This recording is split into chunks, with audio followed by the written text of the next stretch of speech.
الله الرحمن الرحيم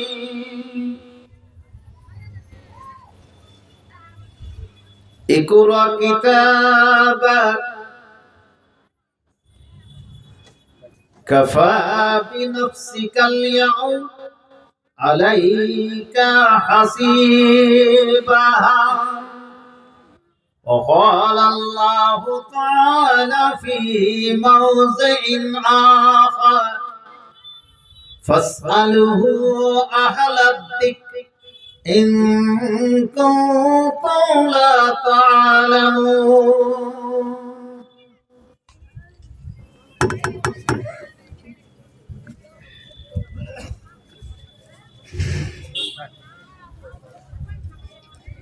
নিরীহ মানুষ, নিরীহ জনগণ, নিরীহ মানুষ, নিরীহ জনগণ, ওদের দাবার গুটির চাল। নিরীহ মানুষ, নিরীহ জনগণ, ওদের দাবার গুটির চাল। দেশকে লুটে খায় ওরা, দেশ বড় আজ নাজেহাল। নিরীহ মানুষ, নিরীহ জনগণ, ওদের দাবার গুটির চাল। দেশকে লুটে খায় ওরা,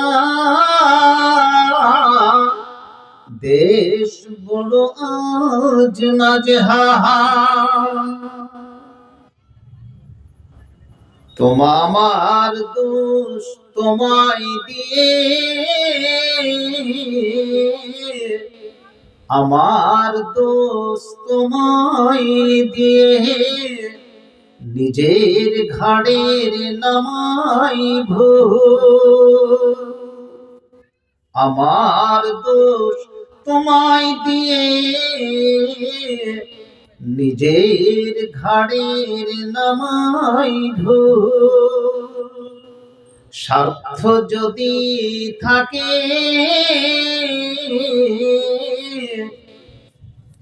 যদি একটু পাই শেখো। নিরীহ মানুষ, নিরীহ জনগণ, ওদের দাবার গুটির চাল।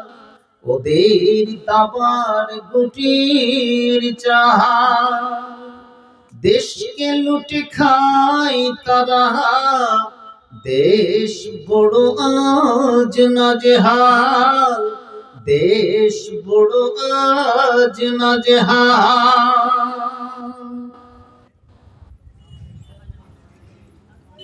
স্নেহের পরিচালক মাননীয় সভাপতি সাহেব, মঞ্চে উপস্থিত অত্র বর্ণাহী গ্রামের ছোট বড় নির্বিশেষে ওলামায়ে কেরাম, আজকের আয়োজিত প্রোগ্রামে তথা বর্ণাহী জামে মসজিদের উন্নতি কল্পে একটি বাৎসরিক আলোচনা সভা, যে আলোচনা সভার সূত্রপাত সন্ধ্যা থেকে নিয়ে এ পর্যন্ত ঘড়ির কাঁটা যেখানে পৌঁছুক না কেন, কোরআন এবং হাদিসের আলোচনা চলতে আছে এবং আমরা আন্তরিকতার সঙ্গে বসে সেই আলোচনা শুনছি। সকলে একবার অন্তর থেকে পড়ি আলহামদুলিল্লাহ। তারপরে তার শেষ নবী মরুর দুলাল জনাবে হযরত মুহাম্মদ সাল্লাল্লাহু আলাইহি ওয়াসাল্লামের প্রতি হাজারো দুরূদ ও সালাম বর্ষিত হোক। আল্লাহুম্মা সাল্লি আলাইহি ওয়া আল্লাহুম্মা বারিক আলাইহি। প্রিয় ভাইরা আমার, আমি আপনাদেরই দেশেরই ছেলে। প্রতি বছরের নাই এবারও আমাকে দাওয়াত দেওয়া হয়েছে। আপনাদের দাওয়াতে এই দিনহীন গুনাহগার লাব্বাইক বলেছে এবং আল্লাহ এই দাওয়াতকে কবুল করার সঙ্গে সঙ্গে দুটি কিছু কথা শোনার এবং শোনাবার জন্য উপস্থিত করিয়েছেন। সেই দিক দিয়ে আমি নিজেকে কৃতজ্ঞ বা কৃতজ্ঞতা প্রকাশ করছি আল্লাহর কাছে, যে যতক্ষণই আলোচনা হবে না কেন সে আলোচনা মূলে আমরা যেন নিজের জীবনের আত্মসমীক্ষা করে দৈনন্দিন জীবনে যা ঘটনা ঘটেছে যেইটুকুই আমি আমল করছি আর যেইটুকু আমি বাস্তবায়িত করছি, আল্লাহ গো আমার করণীয় বা কৃতকর্মের আসল জিনিসগুলোকে আল্লাহ তুমি কবুল করে নাও, সকলে পড়ে আমিন। এবং যে সমস্ত জায়গাগুলোতে গুনাহ খাতা করেছি, জেনে করি আর না জেনে করি, আল্লাহ গো দিনহীন গুনাহগার আমরা অবুঝ বান্দা, আমাদের সেই সমস্ত জিনিসগুলোকে তুমি ক্ষমা করে দিও, সকলে পড়ে আমিন। প্রিয় ভাইরা আমার, এই পৃথিবী শুরু হয়েছে ইকরা দ্বারা, আর পৃথিবী কিন্তু শেষ হবে ইকরা দ্বারা। আমি পবিত্র কালাম পাকের মধ্য থেকে একটি আয়াত পাঠ করেছি, তার পাশাপাশি আর একটি আয়াতের একটা টুকরো পাঠ করেছি, কিন্তু আমি কোনো হাদিস পাঠ করিনি। এই আয়াত দুটার ব্যাখ্যা বিভিন্ন হাদিস দিয়ে আমার সংক্ষিপ্ত পরিসরে যেটুকু সময় আমাকে দেওয়া হয়েছে সে সময়ের মধ্যে আমি শেষ করে দেওয়ার চেষ্টা করব। ওমা তৌফিকি ইল্লা বিল্লাহ ওয়া আলাইহি তাওয়াক্কালতু ওয়া ইলাইহি উনীব। প্রিয় ভাইরা আমার, প্রথমে ইকরা দ্বারা পৃথিবীর মানুষের জীবনটা হচ্ছে, ইকরা শব্দের অর্থ পড়া, ইকরা মানে পড়া। এই পড়া দ্বারা প্রথম জীবন কিন্তু প্রত্যেকটা মানুষের কি শুরু হয়েছে, আবার কিয়ামতের প্রাঙ্গণে কিন্তু ইকরা দ্বারাই শেষ হবে। কথাটা কিন্তু সাংঘাতিক কথা, খুব গুরুত্বপূর্ণ কথা। ইকরা, আমি কিন্তু কিয়ামতের আয়াতটা পাঠ করেছি, যেদিন প্রত্যেকটা মানুষকে বলবে এরকম আমল নামা যখন দিয়ে দেওয়া হবে হাতে, তখন বলবে ইকরা, পড়ে দেখো তোমার জীবনের রেজিস্টার, তুমি যতদিন বেঁচেছো 30 বছর, 40 বছর, 50, 60, 70 বছর, এর উপরে নয়, এই সমস্ত জিনিসগুলো একের পর এক একেবারে সিরিয়াল ওয়াইজ বর্তমান ডিজিটাল দুনিয়া অনুসারে সমস্ত জিনিস তোমার কি লিপিবদ্ধ থাকবে। ইকরা, আল্লাহ রাসূল যে গারে হেরাতে যে পুস্তকখানটা পেয়েছিলেন, তখনও তাকে যেই লোকটা, যে ছাত্রটি প্রথমে সাক্ষাৎ হয় হযরতে জিবরিল আলাইহিস সালাতু ওয়াত তাসলিমের সঙ্গে, তখনও তাকে প্রথম সেই শব্দটি বলা হয়েছিল ইকরা। তিনি বলেছিলেন লাস্তু বিকারিয়া, আমি তো পড়তে জানি না। যা হোক, অনেকক্ষণ কিছুক্ষণ কথা বলার পরে আল্লাহর আদেশ, তুমি পড়তে জানবে না কেন? একটা গর্তের ভিতরে একটা ইউনিভার্সিটিতে, যেটাই হচ্ছে প্রথম একাডেমিক কনভেন্ট, প্রথমে কি 5টা আয়াত আমাদেরকে তোহফা দেওয়া হয়েছে।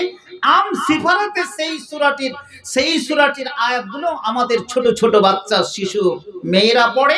এই মসজিদে বিভিন্ন জায়গায় মাকতবের মাওলানা আমাদের পাশে বসে আছেন, জি, উনি শিক্ষা দেন, আমরা শিক্ষা দিই।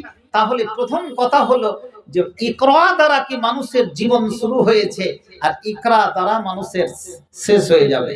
তাহলে পার নেই। প্রিয় ভাইরা আমার, যতই ওয়াজ শুনি আর যতই কিছু ঘোরাফেরা করি আর যতই প্লাস্টিকের ব্রেন নিয়ে ঘোরাফেরা করি না কেন, কিন্তু আমাকে পড়তেই হবে।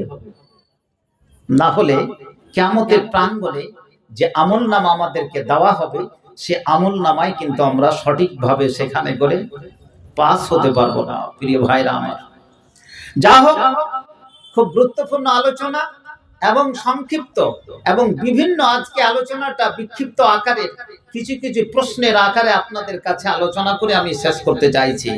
প্রিয় ভাইরা আমার, মানুষকে আল্লাহ তাআলা পৃথিবীতে অনর্থক সৃষ্টি করেনি। পৃথিবীতে হাজারো হাজার জীবজন্তু আছে। আফ্রিকার জঙ্গলে ডিসকভারি চ্যানেল খুললে কত রকমের জীবজন্তু আছে, সৃষ্টি করেছে, এটা তো আমরা দেখতে পাচ্ছি। কিন্তু সমুদ্রের মাঝে এতগুলো জীবজন্তু আছে, তার কোনো খবর নেই। আল্লাহ তাআলা অনর্থক কেন সৃষ্টি করেনি? সমস্ত জিনিসের হিসাব হবে, একমাত্র হযরতে দোপায়া ইনসানেরই হিসাব হবে, কারোরই হবে না।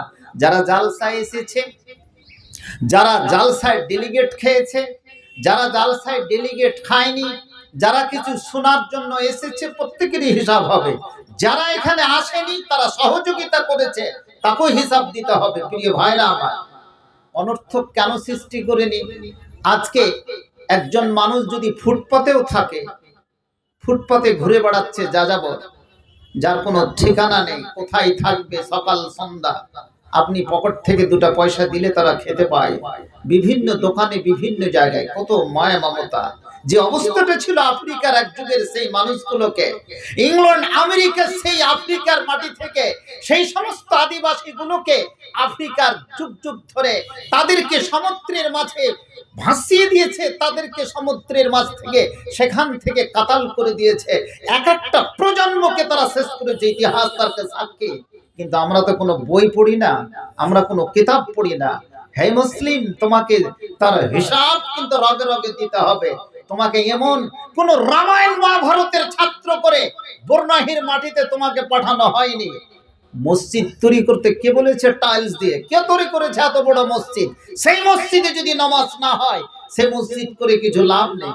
মসজিদ তো দেওয়ার পরে রেজিস্ট্রি করে নিয়ে ঘুরিয়ে নিচ্ছে, নিজের নামে কি দখল করে নিচ্ছে। এক ধরনের এক মুসলিম। প্রিয় ভাইরা আমার, আমি বলতে চাইছি কোন মানুষকে অনর্থক ভাবে পৃথিবীর মাঝে কি পাঠায়নি। প্রত্যেকের মানুষ, বাবা হোক, মা হোক, ছেলে হোক, সন্তান হোক, সবারই কিন্তু হিসাব আমাদেরকে দিতে হবে। কেন অর্থক কি? একটা গরিব মানুষ খেতে পায় না, ঠিক আছে আমি দিচ্ছি, কিন্তু প্রত্যেকটা মানুষের পিছনে মেডিকেল সায়েন্স বলছে যে প্রত্যেক দিন 18 লক্ষ টাকা আল্লাহ তাআলা খরচ করে। কত টাকা? কি করে? একটা শুধু আপনাদেরকে বলছি, 18 লক্ষ টাকা কি করে খরচ করছে। আমরা যে শ্বাসটা নিচ্ছি আর যে শ্বাসটা ছাড়ছি, যারা বায়োলজিক্যাল প্রসেসের ছাত্র, যারা জীববিজ্ঞানের ছাত্র, এটা সবাই জানে যে গ্যাসটা আমরা কি নিচ্ছি সেটাকে বলে অক্সিজেন। কি বলে ভাই? অক্সিজেন, একটা বাতাস নিচ্ছি। আর যে বাতাসটা আমরা ছাড়ছি সেই বাতাসটাকে বলা হয় কার্বন ডাইঅক্সাইড। কি বলে? Carbon dioxide. এগুলো যারা স্কুল কলেজের ছাত্র সবাই কিন্তু জানছে বর্তমান নেটের দুনিয়াতে। যেই গ্যাসটা আমরা নিচ্ছি সে গ্যাসটা কি প্রথমে সেই ফুসফুসে আসে। ফুসফুস আজকে যে চলছে, অনেক সময় দেখতে পাচ্ছেন ফুসফুস পচে যাচ্ছে, ফুসফুস কাজ করছে না, পটল তুলে নিতে হবে দুনিয়া থেকে। মেন যতগুলো শরীরের অর্গান আছে, একটা ফুসফুস, একটা কলিজা, একটা কিডনি, একটা হার্ট, এই সমস্ত জিনিসগুলো শেষ হলে আপনি কিন্তু পৃথিবীতে আর কোনো তার চিকিৎসা নেই। প্রিয় ভাইরা আমার, ভালো করে কথাগুলো শুনুন। তাহলে প্রতিদিন যখন আল্লাহ তাআলা 18 লক্ষ টাকা বর্ণাহীর প্রত্যেকটা যুবক যুবতী, আবাল বৃদ্ধা বনিতা সকলের পিছনে আল্লাহ তাআলা খরচ করেছে। কেন খরচ করবে? কি জন্য? তোমাকে কেন তোমার পিছনে এত টাকা খরচ করবে? শুধু আমি অনলি ফর এক্সাম্পল অক্সিজেনের কথাটা বলছি। যেই শ্বাস প্রশ্বাসটা আমি কি নিচ্ছি, একটা মানুষ কতদিন পর্যন্ত না খেয়ে থাকতে পারে? মেডিকেল সায়েন্স বলছে 21 দিন না খেয়ে থাকতে পারে। আজকে ফিলিস্তিন গাজার থেকে ধূলিসাৎ করে দিল। কত পাথরের নিচে ছোট ছোট শিশুরা, মা বোনেরা, সেখানে তাদের মৃত্যুদাহ পাওয়া গেল। আজ তারা শেষ হয়ে গেল সেখান থেকে। ওই মাটির নিচে তারা কি চাপা পড়েছিল? যাদের আল্লাহ হায়াত তারা দিয়েছে, আল্লাহ সেই সমস্ত কি বডিগুলো কি পাওয়া গেছে। একটা মানুষ 21 দিন না খেয়ে থাকতে পারে। পানি কদিন না খেলে থাকতে পারবে? মেডিকেল সায়েন্স বলছে 3 ডেজ, 3 দিন না খেয়ে থাকতে পারবে। একটা মানুষ যদি শ্বাস, এই যে আমি শ্বাসটা নিচ্ছি, শ্বাসটা যদি বন্ধ করে দিই, বলছে মেডিকেল সায়েন্স, একটা মানুষ 3 মিনিট পর্যন্ত থাকবে। 4 মিনিটের বেলাতেও কিন্তু পটলকে তুলতে হবে পৃথিবী থেকে। তাহলে যেই অক্সিজেনটা আমার ফুসফুসের ভিতরে যাচ্ছে, প্রিয় ভাইরা আমার, এই ফুসফুসে মিনিটে 7 থেকে 8 লিটার অক্সিজেন যাচ্ছে। কত লিটার বললাম? 7 থেকে 8 লিটার যদি অক্সিজেন ফুসফুসে যায়, তাহলে প্রতিদিন অক্সিজেন 24 ঘন্টায় 25 থেকে 30 হাজার লিটার অক্সিজেন যাচ্ছে।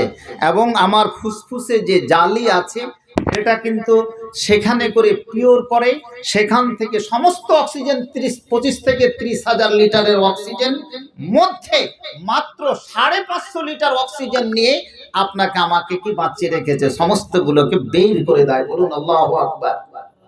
এগুলো কে জানবে? ভিতরে এতগুলো কাজ করছে আল্লাহ তাআলা। এতগুলো জিনিসকে আল্লাহ তাআলাকে বাঁচিয়ে রেখেছে। ওই যে 25 থেকে 30,000 লিটার অক্সিজেন, ওটাকে যদি সিলিন্ডারাইজ করা হয়, মেডিকেল সায়েন্স বলছে সেই অক্সিজেনের দাম হচ্ছে কি 18 লক্ষ টাকা। নারে তাকবীর। তাহলে এই 18 লক্ষ টাকা প্রতিদিন আল্লাহ তাআলা প্রত্যেকটা মানুষের, যুবক যুবতীর পিছনে ফেলে রেখেছে, বিনা পয়সায়, কোনো কিছু নাই।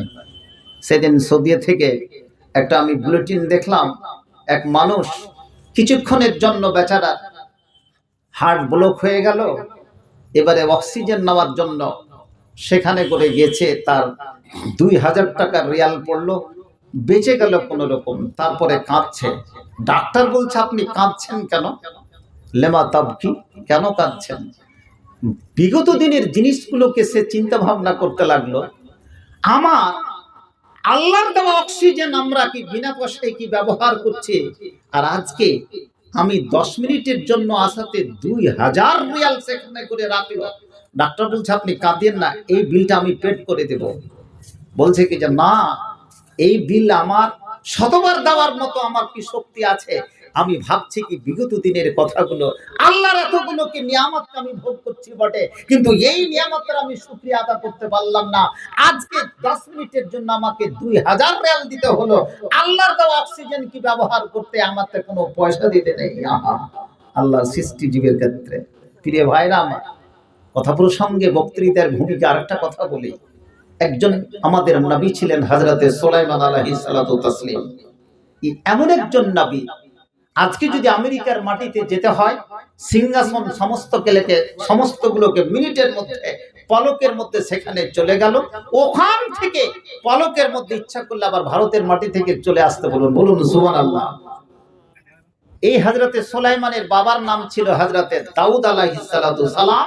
কোরআন বলছে ওয়ারিসা সুলাইমান দাউদা, দাউদের পরে ওয়ারিস হয়েছিলেন হযরতে কি সুলাইমান।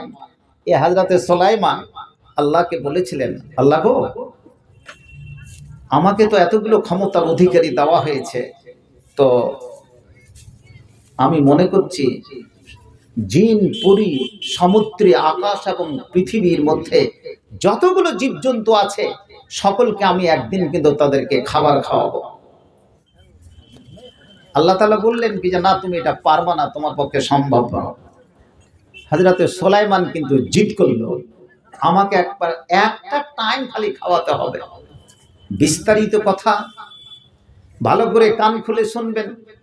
6 মাস ধরে খাবার রান্না হলো, আর এখান থেকে 50 কিলোমিটার, তার মানে ধরে নেন কি মালদা পর্যন্ত এই খাবার বিস্তৃত অবস্থায় কি পড়ে থাকলো। 6 মাস পরে সমুদ্র থেকে একটি বোয়াল মাছ এসে সম্পূর্ণ যা 6 মাস ধরে খাবার তৈরি করেছিলেন হযরতে সুলাইমান, সমস্ত খাবার একটা লোকমাই কি খেয়ে ফেললো। বলুন সুবহানাল্লাহ। এবারে তখনও হা করে আছে, মাছকে বলছে রে তুই কেন হা করে আছিস? বলছে নবী, আমি তো একটাই লোকমা পেলাম, আরো কি প্রয়োজন আছে? হ্যাঁ প্রয়োজন আছে, মানে আমি প্রত্যেক দিন 70,000 লোকমা এরকম করে খাই। হযরতে সুলাইমান সাজদায় পড়ে গেলেন, ক্ষমা প্রার্থী, ক্ষমা চেয়ে নিলেন। এই কথাটা আমার বক্তৃতার সাথে লিঙ্ক অবশ্যই আছে আমার ভূমিকার, কিন্তু এই রেওয়ায়তটা আমরা যখন ছাত্র জীবনে 5-6 এর ছাত্র, তখন আমি কিন্তু রেওয়ায়ত শুনেছি কোনো মৌলভী সাহেবের মুখে, এখনো বক্তৃতার যুগে কাউরি মুখে শুনছি, কিন্তু এই রেওয়ায়তের কোনো হাদিস নেই। মিথ্যা একটা অপবাদ হযরতে সুলাইমানের উপরে। খতিব যতগুলো বক্তা আছে এই সমস্ত বক্তৃতা দিয়ে পয়সা হাজার হাজার টাকা মানুষের পকেট থেকে নিয়ে যায়। নারে তাকবীর। এটা হতে পারে হযরতে সুলাইমান আমার মতো রাম ছাগল নাকি? আল্লাহর সঙ্গে জিদ করবে, তো আমাকে খাওয়াবার তুমি দায়িত্ব দাও। রিজিকের মালিক কে? কে? আল্লাহ তাআলা। হযরতে সুলাইমান নয়। এরকম বাকবিতণ্ডা হযরতে সুলাইমানের সাথে আল্লাহর হতে পারে না। এই সমস্ত ওয়াহিয়াত, এই কিতাবগুলো আমরাও দেখেছি, আমার বাবার যুগে বাবাকে পড়তে দেখেছি। বইখানটা এখনো আছে, এত বড় বইখানটা, কাসাসুল আম্বিয়া, উর্দু ফার্সিতে লেখা। এখানে করে ওয়াহিয়াত কিছু খণ্ড, ওয়াহিয়াত কিছু ভাষা লেখা আছে। দেওবান থেকে সেটা কিন্তু ছাপা, সেই সমস্ত ঘটনার কোনো অস্তিত্ব নেই, কোনো এক্সিস্টেন্স নেই, কিন্তু এই সমস্ত ঘটনা বক্তারা কি বলে বলে মানুষের চোখের জল কিন্তু বের করে দেয়। ঠিক বলছে না বেটি? প্রিয় ভাইরা, তাহলে আপনি যদি সত্যিকারে একজন মুমিন হন, তাহলে মুমিন কিরকম হতে হবে? একটা হাদিস শুনে রাখুন, বুখারী শরীফের হাদিস, বক্তৃতা একবারে শেষের মধ্যে নিয়ে যাচ্ছি। মুমিন কিরকম হবে সংজ্ঞা অনেকে দিয়েছে, তবে একটা হাদিস দিয়ে আপনাকে সংজ্ঞা দিচ্ছে। বুখারীর সম্ভবত 6308 নম্বর হাদিস, সে হাদিসটা আপনাদের কাছে আমি বর্ণনা করতে চাইছি। আম্মাল মুমিন, মুমিন কারা? সবাই কান খুলে কথাটি শোনো। আম্মাল মুমিন ফায়ারা দুনুবাহু কান্নাহু কায়দুন তাহাতা জাবাল। মুমিন সেই ব্যক্তি, মনে করে নিন লাইক দ্যাট, একটা পাহাড়ের নিচে বেচারা বসে আছে, আর বসে থাকার পরে ফায়াখাফ, সে ভয় মনে করছে আইয়াকা আলাইহি, এই পাহাড়টা তার কাছে কিন্তু পড়ে যাবে। তার মানে মুমিন মনে করছে আমি যদি এরকম টাইপের যদি আজকে গুনাহ খাতা করে থাকি, আল্লাহ গো, যে পাহাড়ের নিচে পাদদেশে আমি পড়ে আছি, এই পাহাড়টা যদি পড়ে যায় মানুষ বাঁচতে পারবে কি? এই যে একটা দেওয়াল আছে, দেওয়ালের পাশে আপনারা বসে আছেন, দেওয়ালটা যদি হঠাৎ রূপে যদি পড়ে যায় তাহলে মানুষ সবগুলো কি মারা যাবে। মুমিন ওই ব্যক্তি যে এইরকম একটা পাহাড়ের মতো আমি জীবনে কত গুনাহ করেছি, অতএব আল্লাহ গো তুমি আমাকে থেকে বাঁচাও, বলুন আমিন। অনুরূপে অনুরূপে বিপরীত একটা হাদিসের টুকরো বর্ণনা করছে। ও আম্মাল ফাজির, যারা পাপিষ্ট, যারা মুনাফিক, যারা বেঈমান, যারা শয়তান, ইয়ারা, উদাহরণ দিচ্ছেন ১৫০০ বছর আগে আল্লাহ রাসূল, বুখারী শরীফে ইমাম বুখারী বর্ণনা করছেন, ফায়ারা, ও দেখতে পায়, দুনু বাহু, নিজের গুনাহগুলোকে, কাযবাবিন মাররা আলা আনফি, যেমন একটা মাছি বা মশা নাকের কাছে যখন আসে তখন ধুত তরিকা মারে না, একটা মাছিকে ধুত তরিকা করে মেরে দিলাম, এইভাবে মেরে দিলাম মাছিটাকে, তার মাছিটার কাছে তার কোনো গুরুত্ব নেই, তুমি আমাকে বারবার ডিস্টার্ব করছো।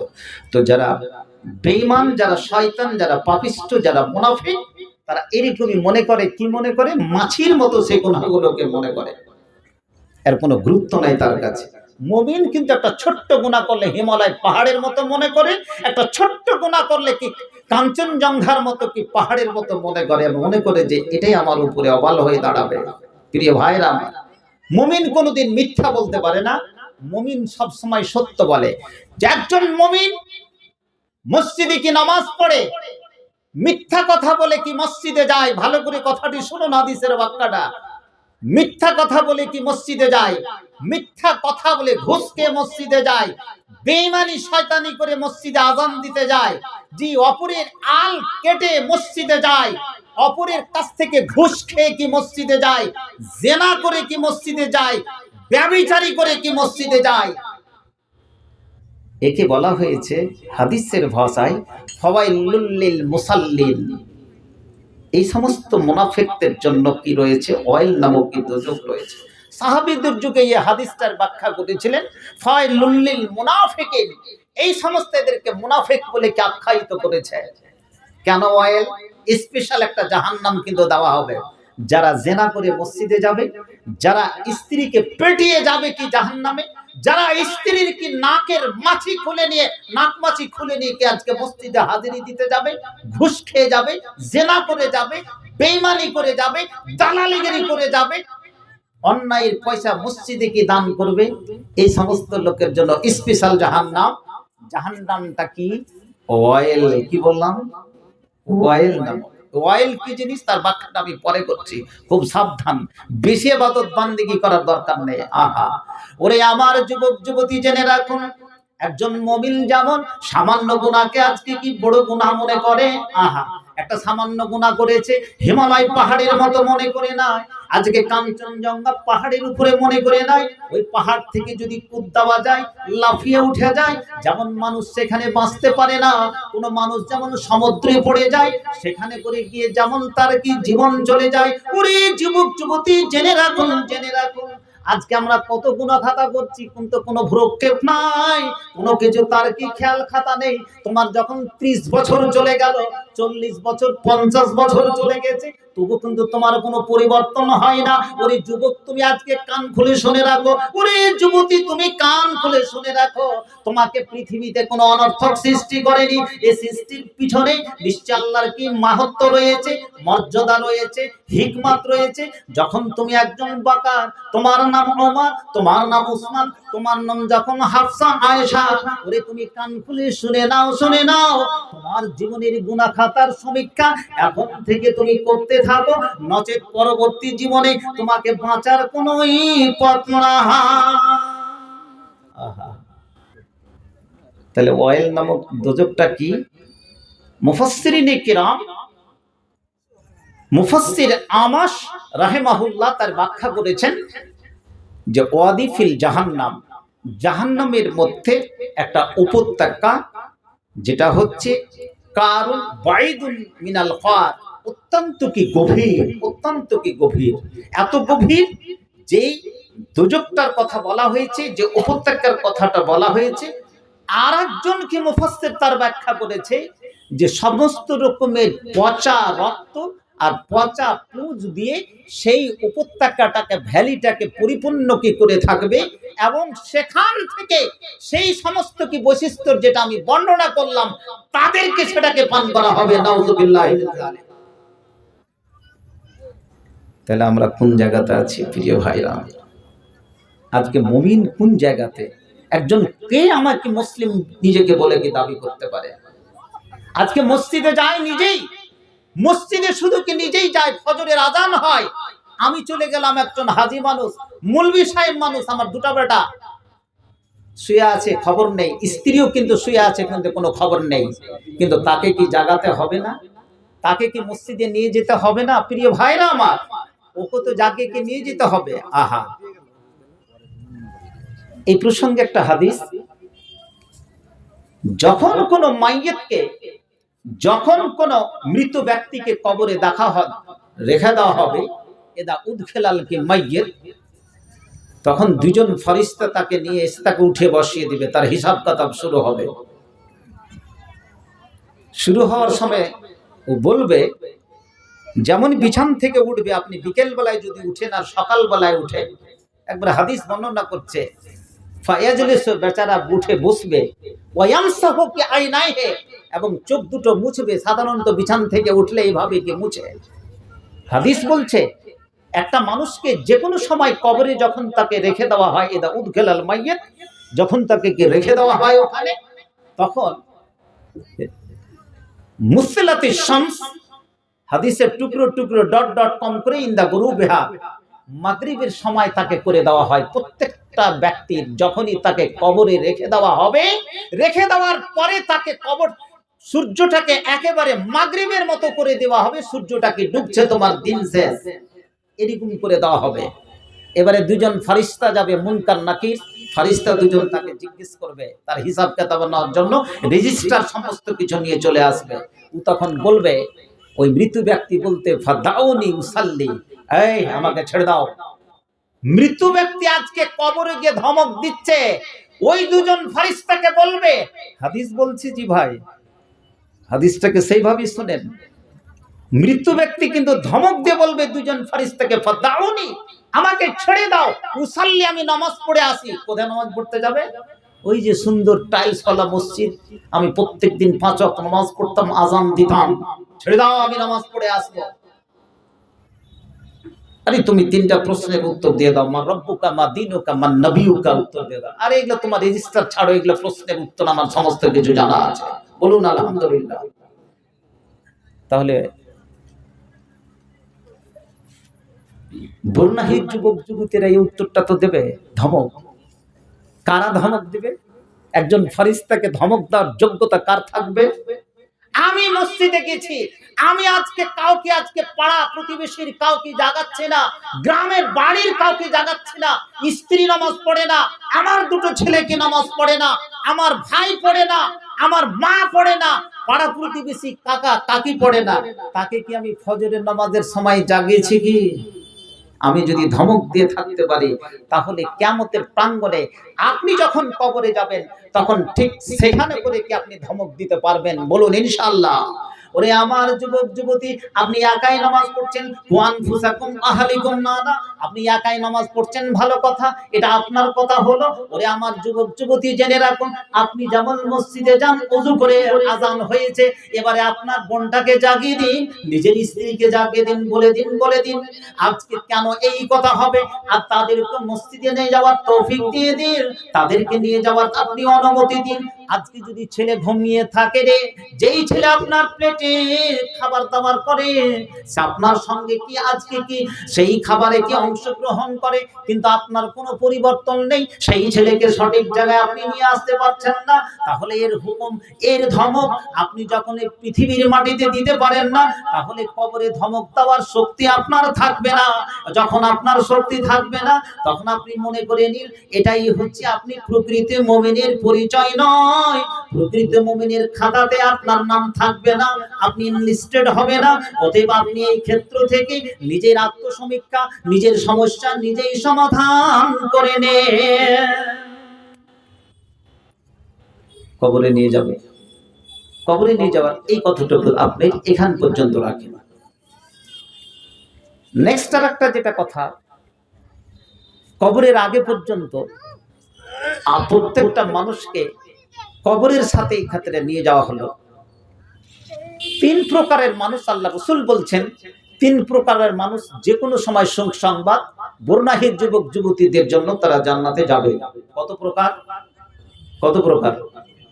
তিন প্রকার। কি কি? এরা কিন্তু জান্নাতে যাবেই, যেই করি হোক। এই হাদিসটা আপনাদেরকে শুনিয়ে দিই, যেহেতু কবরে একজনকে আমি প্রবেশ করিয়েছি। তিন প্রকারের লোক জান্নাতে যাবে, তাদের খুশির সংবাদ। তার মধ্যে আমরা কোন প্রকারের মধ্যে পড়ছি? মসজিদ করার লোক, মসজিদ তৈরি করার জন্য আজকে আন্দোলন সংগ্রাম করে 1 মাস ধরে খাটাখাটি করছি, বিভিন্ন জায়গা থেকে মানুষের কাছ থেকে পয়সা নিয়ে আসছি, মসজিদটা খুব সুন্দর করেছেন, যেতে পেলাম যে মসজিদে আমি নামাজ আদায় করলাম। প্রিয় ভাইরা আমার, ধন্যবাদ, অভিনন্দন, জি সকলকে আমি খুশির সংবাদ দিচ্ছি। তিন প্রকার লোক জান্নাতে যাবেই যাবে। তার মধ্যে এক প্রকার জালিমুন লিনাফসিহি, হাদিসের ভাষায় যে নিজের উপরে অত্যাচার করেছে। কেমন? বিড়ি সিগারেট হুক্কা সব খেয়ে সমস্ত কিছু, বডির যত কিছু সবকে পচিয়ে দিয়েছে, লোকটা জান্নাতি নাকি? ওদের সাহিদ ভাই ওখানে বসে আছে, জিজ্ঞেস করুন ভাই, এটাই যাবে জান্নাত? জালিমুন নাফসিহি, জালিমুন লিনাফসিহির ব্যাখ্যা হচ্ছে কি, ভালো করে শুনবেন।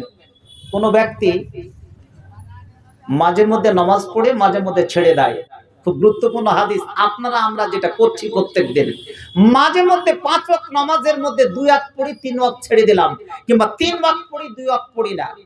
রোজা মাঝে মধ্যে করি মাঝে মধ্যে করি না। যাকাত মাঝে মধ্যে দিই মাঝে মধ্যে করি না। সাদকা খায়রাত মাঝে মধ্যে করি মাঝে মধ্যে করি না। ফরজ এবং ওয়াজিবের কোনো ভ্রুক্ষেপ নাই, মাঝে মধ্যে করনেওয়ালার মাঝে মধ্যে ছড়নেওয়ালা। এই তো অবস্থা। একে বলছে আল্লাহ তাআলা জান্নাত পেতে পারে নাকি? আমি বলেছি তিন প্রকার। এক প্রকার, এটা হচ্ছে জালিমুন লিনাফসিহি, নিজের আত্মার উপরে, নিজের নফসের উপরে অত্যাচার করেছে। আর দ্বিতীয় নম্বরে হাদিসে বলা হয়েছে আল মুক্তাসিদ, যারা মধ্যম পন্থা অবলম্বন করেছে। মধ্যম পন্থা কি? যারা ফরজের কাজগুলো শুধু করে, 5 ওয়াক্ত নামাজ পড়ে, ফরজ রোজা 1 মাসের রাখে, যাকাত যেটা সেটা দিয়ে দেয়, কিন্তু যেটা বাইরে আছে, এগুলোর বাইরে যেগুলো আছে, কোনো সাদকা করে না, দান খায়রাত করে না, জি বিভিন্ন জিনিস করে না। প্রথমটাতে কিন্তু থাকবে মাঝে মধ্যে নামাজ ছেড়ে দেয়, মাঝে মধ্যে রোজা করে, মাঝে মধ্যে কি যাকাত দেয়, আর সুযোগ পেলে ব্যভিচার করে নাই, জেনা করে নাই, চুরি করে নাই। এটা প্রথম কিসিম, এরা কিন্তু জান্নাত পাবে। ভালো করে শুনো, তাহলে কালকে থেকে চুরি আর জেনাতে যেন না যায়, তার কিন্তু ব্যাখ্যা আছে, আমি যাইনি, শেষ করিনি। দ্বিতীয় নাম্বারটা কি? যারা মধ্যম পন্থা, কি ফরজ ওয়াজিব সমস্ত কিছু করছে, কিন্তু এরা করে কি, যেটা নফলের জিনিস, সে নফল জিনিসগুলো কিন্তু এরা করে না। নফলের কোনো গুরুত্ব নেই। 11 মাস 12 মাসের মধ্যে 11 মাসের মধ্যে কোনোদিন নফল রোজাও রাখে না, নফল কোনো সাদকাও দেয় না, নফল কোনো ভালো কাজও করে না, কিন্তু ফরজগুলো করে। জি, ওয়াজিব যেগুলো সেগুলো করছে। আল্লাহ রাসূল বলছেন এরা কিন্তু জান্নাতি। বলুন আলহামদুলিল্লাহ। আমরা কোন পথে আছি সেটাই আলহামদুলিল্লাহ কি পাঠ করতে হবে। নেক্সট আরেকটা যেটা লাস্টের যেটা সাবিকুন বিল খায়রাত, যারা সব সময় কল্যাণের পথে আছে, তারা ফরজ এবং ওয়াজিব সমস্ত কাজগুলো করছে এবং যেগুলো নফল জিনিস আছে সেগুলো জিনিস করছে। এরা কিন্তু ইয়াদখুলুনা বিগাইরি হিসাব, এরা কিন্তু বিনা হিসাবে জান্নাতে যাবে। বলুন আলহামদুলিল্লাহ। এবারে আমরা কোন পর্যায়ে আছি? 3টা পর্যায়ের ভিতরে, কিন্তু বলেছি কি যে 3 প্রকারের লোক জান্নাত যাবেই যাবে যাবেই যাবে। তার মধ্যে প্রথম প্রকার লোক, এই প্রকারের লোক কিন্তু জান্নাত যেতে অসুবিধা আছে। তার মধ্যে 3টা ব্যাখ্যা হতে পারে। ব্যাখ্যা মাঝে মধ্যে যারা করেছে, মাঝে মধ্যে যারা ছেড়ে দিয়েছে, এদের জন্য ব্যাখ্যা হলো, হতে পারে হাদিস বলেছে কি ইগফারু লাহু, হতে পারে আল্লাহ তাআলা তাদেরকে ক্ষমা করে দিতে পারে। দ্বিতীয় রকমের কথা হতে পারে যে আল্লাহ তাআলা তাদেরকে আল্লাহ রসুলের আন্ডারে এটাকে দিয়ে দিতে পারে। আল্লাহ রসুলের সুপারিশের জন্য হতে পারে, আল্লাহ রসুল যদি সুপারিশ করে তাহলে ক্ষমা হয়ে যেতে পারে। তৃতীয় সূরাত এটা হতে পারে যে অনেক পিটিয়ে গুটিয়ে মার খেয়ে খেয়ে শাস্তি খেয়ে খেয়ে এমন একটা সময় আসবে কি তাদেরকে জান্নাতে যেতে বাধ্য হবে। হতে পারে 3টা প্রসেস হতে পারে, 3টা প্রসেসের মধ্যে যে কোনো একটা প্রসেসের মাধ্যমে জান্নাত যেতে পারে। আর দ্বিতীয় সূরাটাতে কি হবে? আল্লাহ তাআলা হিসাব নেবে খুব সহজ ভাবে। যারা মধ্যম পন্থা অবলম্বন করেছেন, আল মুক্তাসিদ, যারা ফরজ কাজটি করেছে, যারা মসজিদ করেছে, জি ফরজ কাজ করেছে, আল্লাহ তাআলা এদের জন্য কি করবে? সহজ হিসাব নিয়ে আল্লাহ তাআলা তাদেরকে জান্নাতে কিন্তু ঢুকিয়ে দেবে। বলুন আলহামদুলিল্লাহ। বেশি কঠিন প্রশ্ন কিন্তু তাদেরকে করা হবে না, সহজ কোশ্চেন করা হবে, আর সহজ কোশ্চেনের উত্তর কিন্তু তারা কিন্তু দিয়ে দেবে। আর তৃতীয় সূরাটা, তৃতীয় কোশ্চেন নাম্বারটা, এরা কিন্তু জান্নাত যাবে, এদের প্রশ্ন করেও কিছু না, ইয়াদখুলুনা বিগাইরি হিসাব, এরা জান্নাত যাবে। আর দ্বিতীয় সূরাটা হচ্ছে কি ইউহাসাবু হিসাবান ইয়াসীরা, তাদের হিসাব হবে কি সামান্য, খুব কঠিন 2-4টা কোশ্চেন। ওরে আমার যুবক যুবতী, জেনে রাখুন জীবনটা অত সহজ নয়, সহজ নয় যে জীবনটাকে আমি কাটিয়ে দিলাম। আপনি যদি পারতপক্ষে প্রথমটাকে ছেড়ে দিন, পারতপক্ষে দ্বিতীয় সূরাত ইখতিয়ার করে নিন, সেটাও যদি না পারে তাহলে তৃতীয় সূরাত ইখতিয়ার করুন, তৃতীয় যদি না পারেন তাহলে দ্বিতীয় করুন। কিন্তু প্রথম সূরাতে যে না, প্রথম সূরাতে আমাদের বাঁচার কোনো পথ নেই, সেখানে করে আমাকে কষ্ট সহ্য করতে হবে, সেখানে আমাকে বিভিন্ন রকমের অভিযোগ সৃষ্টি করতে হবে, সেখানে অনেক রকমের কষ্ট পেতে হবে। ওরে যুবক যুবতী, জেনে রাখুন, জেনে রাখুন জীবনে কত অন্যায় কাজ করে দিয়েছি, কত আমি কষ্ট করেছি, এই সমস্ত কষ্টগুলোকে দূরে রেখে দিয়ে নিজের জীবনকে আপনি নিজেই তৈরি করে নিন, নিজের সম্পর্ক নিজেই তৈরি করে নিন। আপনি যদি নিজের জীবনকে আজ যদি তৈরি না করে নেন, তাহলে এই জীবনকে আমার কোনো বাবা মা তৈরি করে দিবে না, পৃথিবীর কোন সম্পর্ক তৈরি করে দিবে না, কোন দাদা পুরুষ মহাপুরুষ তৈরি করে দিবে না। প্রত্যেকটা মানুষকে আজকে নিজের জীবন নিজেই তৈরি করে নিতে হবে। এটাই হচ্ছে তোমার পরিচয়, পরিচয়। প্রিয় ভাইরা, পথগুলো কিন্তু আমি বেসিক্যালি আপনাদের কাছে করছি, বেসিক্যালি কয়েকটা কথা হাদিস শোনালাম। প্রথম কথাটি হাদিস অনর্থক আপনারা আমাদেরকে আল্লাহ তাআলা কি সৃষ্টি করেনি, তার সঙ্গে সঙ্গে একটা হাদিস শোনালাম যেই মুমিন এবং মুনাফিকের মধ্যে কি পার্থক্য দিয়ে আপনাদেরকে বলে দিলাম যে মুমিন হতে গেলে কি হতে হবে, ফাজের হতে গেলে কি হতে হবে, সেখান থেকে আমাদেরকে কিভাবে পরিত্রাণ পেতে হবে। দ্বিতীয় নম্বর একটা হাদিস শোনালাম যে কবরে গিয়েও যে একটা মানুষ যে মুনকার নাকির ফেরেশতাকে তারা যে ধমক দেয়, একমাত্র সেটা হচ্ছে কি ঈমানের যোগ্যতা, ঈমানের পরিচয়, ঈমানের একমাত্র স্পিরিটে এই পৃথিবীতে যেমন ধমক দিয়ে কথা বলেছে অন্যায়ের বিরুদ্ধে, যে কবরে গিয়ে ফেরেশতাকে ধমক দিতে তারা কুণ্ঠিত বোধ হবে না। এরকম যোগ্যতা কিন্তু আমাদেরকে আজকে নিয়ে আসতে হবে। বর্তমান যুগের যারা যুবক যুবতী যে অবস্থায় আমরা কি গ্রহণ করছি, কোন মসজিদে নামাজ নেই, কোন মসজিদে কি নামাজ নেই, আজকে আমাদের 5 ওয়াক্ত নামাজের মধ্যে যে ব্যবধান রয়েছে, আমি ফজরের নামাজ পড়লাম, তারপরে কি জোহরের নামাজ, এই যে ব্যবধানটা, জোহরের পরে আসর, এই যে ব্যবধানটা, আসরের পরে মাগরিব, এই যে ব্যবধান, মাগরিব পর এশা, একই সঙ্গে তো 5 ওয়াক্তের নামাজের ব্যবস্থা করে দিতে হবে। তার মানে আপনি জোহরের ফজর থেকে নিয়ে জোহর পর্যন্ত যে ব্যবধানটুকু আছে, যেই অন্যায়টুকু করেছেন, যেই ধরনের গুনাহ খাতা করেছেন, জোহরে গিয়ে সাফ মালিয়ামেট হয়ে যাবে, পোস্টমর্টেম। আবার জোহরের পরে আসর পর্যন্ত যেটুকু গুনাহ খাতা করেছেন, আপনাকে এটা ক্ষমা করে দেওয়া হবে যদি আপনি সে ক্ষমা চাইতে পারেন। প্রিয় ভাইরা আমার, কি একটা হাদিস এখানে করে কি মনে আসলো, কি হাদিসটা? কোন মানুষ যখন কোনো অন্যায় কাজ করে, যখন কোনো মানুষ কোনো গুনাহ খাতা করে, তখন তার জন্য কতটুকু আল্লাহ তাআলা সময় দেওয়া হয়, কেউ বলতে পারবেন? একটা মানুষ কোনো গুনাহ করেছে, আল্লাহ তাআলার কাছে ক্ষমা চাওয়ার জন্য কতটুকু সময় তাকে দেওয়া হয়, কেউ বলতে পারেন? কতক্ষণ সময়? না হলে আল্লাহ তাআলা প্রত্যেকটা মানুষের ঘাড়ে দুজন ফেরেশতা রেখেছেন, কিরামান কাতিবিন, একজন ফেরেশতা যে অন্যায় কাজ করেছে বদি সেগুলোকে লিখবে, আর অন্যজন একজন ফেরেশতা যে ভালো কাজ করেছে তার রেজিস্টার গুলোকে লিখতে থাকবে। আমি কোনো গুনাহ খাতা করেছি, সঙ্গে সঙ্গে কিন্তু তারা লিখে দেয় না। একটা ভালো কথা জেনে রাখুন, সঙ্গে সঙ্গে কিন্তু আল্লাহ তাআলা লিখে দেয় না, তারকে সময় দেওয়া হয়। আজকে মোবাইলে একটা কেউ মেসেজ পাঠালো, ভালো করে শুনুন, এই মোবাইলে মেসেজটা সেকেন্ডের মধ্যে আমি ইচ্ছা করলে সারা পৃথিবীর 850 কোটি মানুষকে আমি জানিয়ে দিতে পারি। পারি কি পারি না? যে বক্তৃতাটা আমি এখানে করে দিচ্ছি, এই যে ইউটিউব ভাইরা এখনই যদি এটা আপলোড করে দেয়, বা ফেসবুকের যে পেজটা চলছে, এরা যদি এখনই সারা বিশ্বের মানুষ কিন্তু একই সঙ্গে 850 কোটি মানুষ যদি চায় কিন্তু দেখতে পাবে, সময় নেই, খালি ক্লিক করলে কিন্তু চলে যাবে।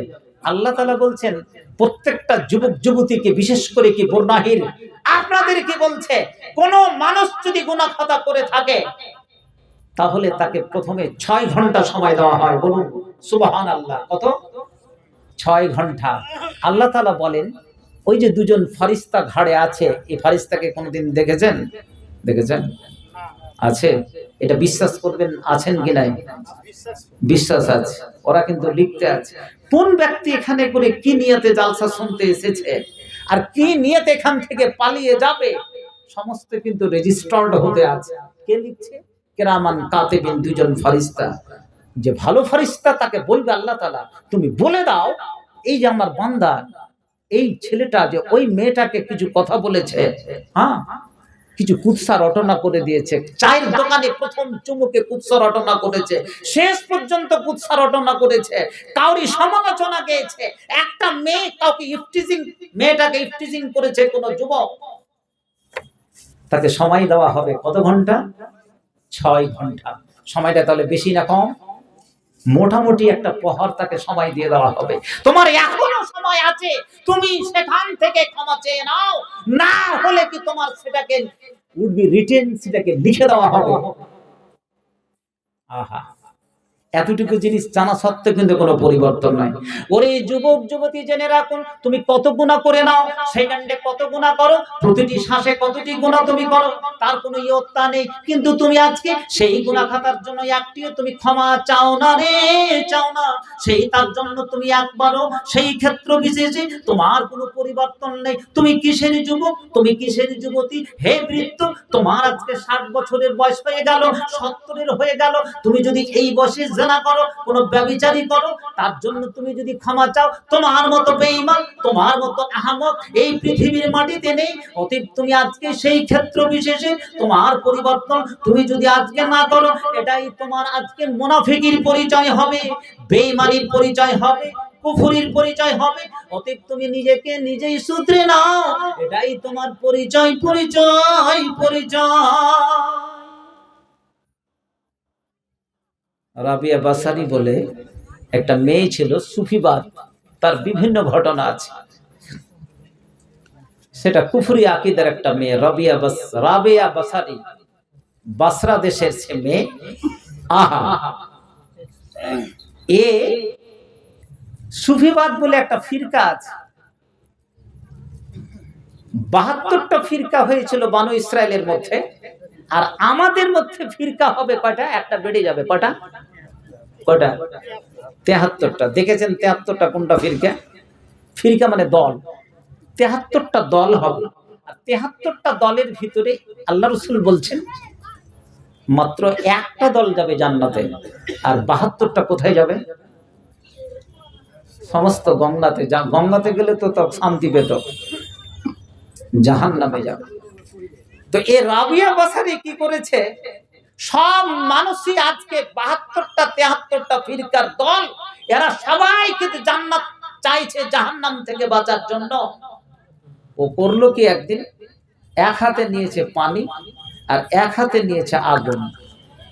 সমস্ত প্রেম ভালোবাসা থাকবে আল্লাহর সাথে, আর প্রত্যেকটা মানুষ খালি শুধু জান্নাত চায়, জান্নাত চায়, জাহান্নাম থেকে কি বাঁচতে চায়। ও তখন করলো কি, আকীদা কিরকম দেখুন, কুফরি আকীদা কিরকম, মানুষ কোন জায়গাতে আছে। এই সুফি যারা আছে পাগড়ি বেঁধে থাকে 73টার মধ্যে, ওরা একটা পাগড়ি বেঁধে থাকে শুধু আল্লাহ, শুধু আল্লাহর সাথে প্রেম ভালোবাসা, ইশকে ইলাহি, ইশকে মাওলা, এতটুকুই কথা, আর অন্য কিছু কথা নয়। কত রকমের আকীদার মানুষ পৃথিবীতে আছে। জল আর আগুন নিয়ে দৌড়ে চলে যাচ্ছে। মানুষ জিজ্ঞেস করছে, ও রাবেয়া তুমি কেন দৌড়াচ্ছ?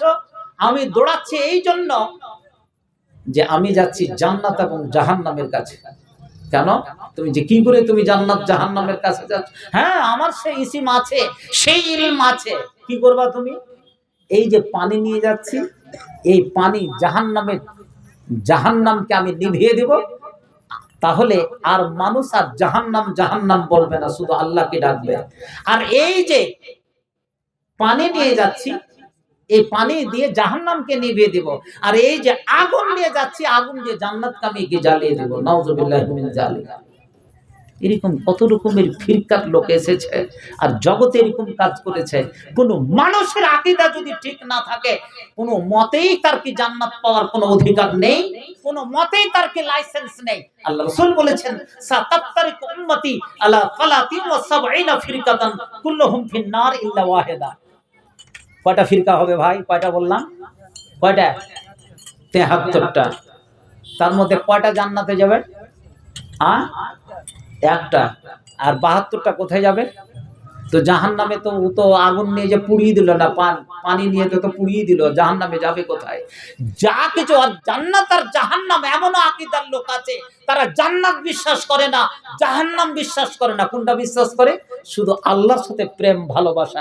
এরাও যাবে কিন্তু জাহান্নামে। তারা যাবে কোথায়? মা আনা আলাইহি ওয়া সাহাবী। আল্লাহ রাসূল বলছেন, যে সাহাবায়ে কেরাম বলছেন যে যারা আমার উপরে এবং আমার সাহাবীদের, আমার সাহাবীরা যেই পথের উপরে ছিল তারাই হবে কি জান্নাতি। নারে তাকবীর। ইনশাআল্লাহ আমরা যে পর্যায়ে কি জন্মগ্রহণ করেছি, যেই ফিরকা থেকে এসেছি, আমরা যে আহলে হাদিস থেকে নিজেকে দাবি করি, সত্যিকারই যদি 5 ওয়াক্ত নামাজ যদি আমরা কি পড়ে দিই, ইনশাআল্লাহ আমরা কি জান্নাত পেতে? বলুন বলুন ইনশাআল্লাহ। প্রিয় ভাইরা আমার, তাহলে এই আকীদাকে নিয়ে ওই পর্যায়ে আমরা কিন্তু যেতে পারবো না, ওই ক্ষেত্র বিশেষে যেতে পারবো না। আজকে জান্নাত পেতে গেলে আর জাহান্নাম পেতে গেলে পৃথিবীতে অনেক কিছু কাজ আমরা করছি। বিশেষ করে যুবক যুবতীদের আমি দৃষ্টি আকর্ষণ করছি। এরাই হচ্ছে কি জাতির ভবিষ্যৎ, এরাই হচ্ছে কি আজকে সেখানে করে। আমি বলেছি জীবনটা শুরু হয়েছে ইকরা মানে পড়া দিয়ে, আবার জীবনটা শেষ হবে পড়া দিয়ে। গাজী বর্ণাহী ট্যাংটাঘাটের লোকেরা অনেকগুলো মিশন একাডেমি আর বিভিন্ন রকমের যে কনভেন্টার কি বলছে কি যে প্রাইভেট প্রতিষ্ঠানের কি ভূমিকা নিয়েছে, সেদিক দিয়ে আমি কি সমস্ত লোককে স্বাগতম ভালোবাসা জানাচ্ছি। কিন্তু পড়ার ক্ষেত্রে কোন পড়ার কথাটা বলা হয়েছে? ওই পড়ার ক্ষেত্রে সেটা বলা হয়নি যে তুমি ফিজিক্স পড়ো, পুরো কেমিস্ট্রি পড়ো, বায়োলজি পড়ো, জিওগ্রাফি পড়ো, জিও সায়েন্স পড়ো, জি এই সমস্ত মেডিকেল সায়েন্স বলো। কোরআন কিন্তু সেটা বলেনি। কোরআন বলেছে যে আমার হরফগুলোকে পড়বে। মান ক্বারা হরফান মিন কিতাবিল্লাহ ফালাহু হাসানাহ ওয়াল হাসানাতু বিআশরি আমসালিহা। যে ব্যক্তি কোরআনের একটা আয়াত পাঠ করবে, কত নেকি? সেই নেকিটাকে কয় গুণে ভাগ করে দেওয়া হয়? ওয়াল হাসানাতু বিআশরি আমসালিহা। একটা অক্ষর পড়লে একটাই নেকি, সেটা কিন্তু 10 গুণে কি বিভক্ত করে দেওয়া হয়। আম্মি জান মা আয়েশা যে রাওয়ায়াতটি বর্ণনা করছেন রাওয়াহ তিরমিজি, তিরমিজি শরীফের বিখ্যাত একটি হাদিস, যে হাদিসটা আজকে আমাদের উপরে কি গুরুত্ব নেই। কোরআন পড়তে জানি না, তুমি জান্নাত পেতে পারো কি করে? কোরআন পড়তে জানি না, আমি নামাজ পড়ছি। কোরআন পড়তে জানি না, বাবা মায়ের জানাজাতে শরীক করছি। কোরআন পড়তে জানি না, মসজিদে গিয়ে হাজিরি দিচ্ছি। তুমি তাহলে কি ব্লেসিং করতে পারো? তোমার দ্বারা কি হতে পারে? তবে আজ্ঞা আলাই রাব্বিকুমা তুকাদ্দাবান, হোয়াটস দ্য ব্লেসিং কি from the almighty of Allah to deny it is impossible to the complete the verifications of the Quran for human beings. এটা অসম্ভব। আপনি কোরআন পড়তে জানবেন না আর আপনি জান্নাতের আপনি কি ভাগীদার হবেন? এটাকে আপনাকে কে লাইসেন্স দিয়েছে? প্রিয় ভাইরা আমার, কথাগুলো খুব কড়া হচ্ছে। নামাজ রোজা করে জান্নাতে প্রবেশের অনুমতি আছে। আপনি জান্নাত, একটা কোনো মেহমান আমার বাড়িতে এসেছে, কোনো ফকির মিসকিন আশেপাশে ঘুরছে, বাবা তো রাত্রি হয়ে গেছে, তুমি বাড়িখানে এখানে থেকে যাও, আমার বৈঠকখানাতে আমার বারান্দাতে থেকে যাও, রাত্রিটা যাপন করে সকালে চলে যাবে। ব্যাপারটা সেইরকম। যারা নামাজ পড়বে, যারা রোজা রাখবে, তাদের শুধু কি জান্নাতে প্রবেশের অনুমতি থাকলো, কিন্তু জান্নাতকে তাদের কিনার অনুমতি নেই। ইসলাম বলেনি কোনো মানুষকে যে তুমি ফকির হয়ে যাও, ফাকরা হয়ে যাও। ইসলাম বলেছে কি যে প্রত্যেকটা মানুষ তুমি কি ধনী হও। তাহলে একটা মানুষ নামাজ রোজা করে শুধু জান্নাত নিবে, আর একটা মানুষ শুধু টাকা দিয়ে কি জান্নাত নিবে? এটা হয়? এটা কোনোদিন হয় না। জান্নাত কিনতে গেলে পয়সা খরচ করতে হবে। এর দলিল আমরা বুঝি না। মৌলভী সাহেব মানে গরিব নাকি? এটা সমস্ত লোককে, সমস্ত গ্রামের লোক সে মৌলভী সাহেবকে পুষবে এবং তাকে খেতে দিবে। এটা কোথায় বলেছে? প্রত্যেকটা মানুষকে বলেছে যে তুমি পয়সার ব্যবহার করো। আজ যদি নবীর জীবনটাকে দেখে, আবু বকরের মতো লোক যদি না আসতো, মা আয়েশার মতো লোক যদি না আসতো, মা খাদিজার মতো যদি লোক না আসতো, এই মিশন 23 বছরের জীবনে আজকে ইসলাম 7টি মহাদেশের কানা থেকে যেতে পারতো না। নারে তাকবীর! এটা কি করেছে? পয়সা। পয়সা দিয়ে জান্নাত কেনা যায়, এই অথরিটি লাইসেন্স আছে। নামাজ পড়ে রোজা রেখে জিকির আজকার করে মসজিদে প্রবেশ করে জি জান্নাতে প্রবেশ করার অনুমতি, অ্যাসাইনমেন্ট আছে, কিন্তু জান্নাতকে কেনা যায় না। নারে তাকবীর! জান্নাত কিনতে গেলে কি করতে হবে? কি করতে হবে? পয়সা খরচ করতে হবে। আর পয়সা যদি না হয়, তাহলে এই মিশনকে, এত বড় মিশন, ইসলামের এত বড় এক্সপিডিশন আজকে 7টা মহাদেশের বিভিন্ন জায়গায় চলছে। হাজার হাজার লোক আজকে মুসলিম হচ্ছে, লক্ষ লক্ষ মেয়েরা আজকে মুসলিমের মতে আসছে। জি অস্ট্রেলিয়া, জি আজকে ওয়াশিংটন, আজকে আমেরিকার বিভিন্ন আইওয়ান থেকে, ইংল্যান্ডের মাটি থেকে, আফ্রিকার মাটি থেকে হাজার হাজার কি মেয়েরা আজকে ইসলাম আসছে। একমাত্র আছে কাউরি পকেটে পয়সা, আছে কাউরি কি সে ইকরা তালিম, আছে কাউরি কি অবদান, কিন্তু আমি আর আপনি কি করি? যেখানে মসজিদই খাড়ি করতে পারেনি এবং সেখানে দাবি করছি কি আমি একজন প্রকৃত মুসলিম। প্রিয় ভাইরা আমার, বক্তৃতা একেবারে শেষের দিকে কি নিয়ে যাচ্ছি, বেশি বক্তৃতা শুনিয়েন না। আজকে কয়েকটি কথা মা বোনেরা আছে, কয়েকটি কথা আজকে ভালো করে শুনে দিই। যে কোনো জালসা, যে কোনো জায়গাতে বিভিন্ন ঘটনা ঘটছে, সেই ঘটনাকে কেন্দ্র করে আমি বলেছি যে বিভিন্ন বিক্ষিপ্ত আকারে আজকের আলোচনাটা করতে চাইছি। পুরুষ একদিকে, আল্লাহ তাআলা পৃথিবীর সৃষ্টির মধ্যে দুটো জিনিস, একটা পুরুষ, একটা নর, একটা নারী, একটা পুরুষ, একটা স্ত্রী। আল্লাহ তাআলা তাদেরকে কত সুন্দর করে পৃথিবীর বাগানটাকে সাজিয়েছে। আজকে বর্ণাহীন যুবক যুবতীরা সেইভাবে কি সাজিয়েছে। কিভাবে? পুরুষেরা আমার সম্মুখে বসে আছে, মা বোনের আজকে পর্দার ভিতরে কি বসে আছে। আপনাদেরকে যদি প্রশ্ন করি, মেয়েরা বেশি লজ্জাশীল না পুরুষেরা বেশি লজ্জাশীল? কার বেশি হায়া শরম আছে, পুরুষের না মেয়েদের? কার? মেয়েদের। ওই জন্য তাদেরকে পর্দার ভিতরে রাখা হয়েছে নাকি? আমি কিন্তু উল্টো মৌলভী সাহেব, আমি মনে করছি কি যে মেয়ে থেকে একটা পুরুষের লজ্জা কিন্তু সবচেয়ে লজ্জাশীল বেশি। বলুন আলহামদুলিল্লাহ। কি করে? তার প্রমাণটাকে দেখাচ্ছি। কয়দিন আগে একটা সভা হচ্ছিল হিন্দু একটা স্কুলে। ম্যাডাম এক বক্তৃতার মাধ্যমে বলছিলেন, সেখানে করে অনেক মেয়ে শিক্ষিকা ছিলেন, শিক্ষক ছিলেন। দারুণ গুরুত্বপূর্ণ আলোচনা বক্তৃতার মাধ্যমে বলতে বাধ্য হচ্ছে। ম্যাডাম বলছে একটা মেয়ে থেকে একটা পুরুষের লজ্জা শতগুণে বেশি। একজন হিন্দু মেয়ে ম্যাডাম হয়ে প্রশ্ন করছে, স্কুলের একজন হেডমিস্ট্রেস, তিনি তার বিবৃতি দিচ্ছেন। বাস্তব যেটা 1500 বছর আগে আল্লাহ রাসূল কি সেই জি হযরতে জিবরিল কি প্রদত্ত সেই কিতাব দিয়ে সেটাকে প্রমাণ করেছে। নারে তাকবীর। মা বোনেরা, আমি তোমাদেরকে ছোট করছি না, ভালো করে শুনুন। উনি বললেন যেমনই প্রশ্নটা করেছেন, বিবৃতিটা যেমনই করেছেন, একজন ম্যাডাম উঠে দাঁড়িয়ে বলছেন, ম্যাডাম এই কথা আমি মানতে পারলাম না, it is impossible to support ইট, এটা আমি পাচ্ছি না। কেন? তিনি তারপরে ব্যাখ্যা করতে লাগলেন। কি ব্যাখ্যা করলেন? আচ্ছা বলো, তুমি যে স্কুলে চাকরি করছো ম্যাডাম, তোমরা কয়জন? বলছে কি যে আমরা 4 জন মেয়ে শিক্ষিকা, 4 জন পুরুষ। ঠিক? কোথায় বসো তোমরা? না তো কমন রুমে বসে, টিচার্স কমন রুম। তিনি সরাসরি প্রশ্ন করছেন ম্যাডামকে, তুমি কি কোনোদিন তোমার সহকর্মী কোন পুরুষ টিচারের, পুরুষ শিক্ষকের পেট পিট তুমি কোনোদিন দেখেছো কি? ওই ম্যাডাম বলছে, ভুরু কুচকে বলছে, না ম্যাডাম কোনোদিন তো দেখে। তোমার মতো ম্যাডাম, তুমি যে শাড়ি পরে আসো, তোমার যে পেট, তুমি যদি ওই পুরুষের পেট পেট যদি তুমি দেখতে চাও, তাহলে দাদা বলে বলতে হবে সে পুরুষ শিক্ষককে, আচ্ছা দাদা আপনি শার্টটা খুলুন তো, পাঞ্জাবিটা খুলুন তো, আপনার পেট পিঠটা কেমন একবার দেখি।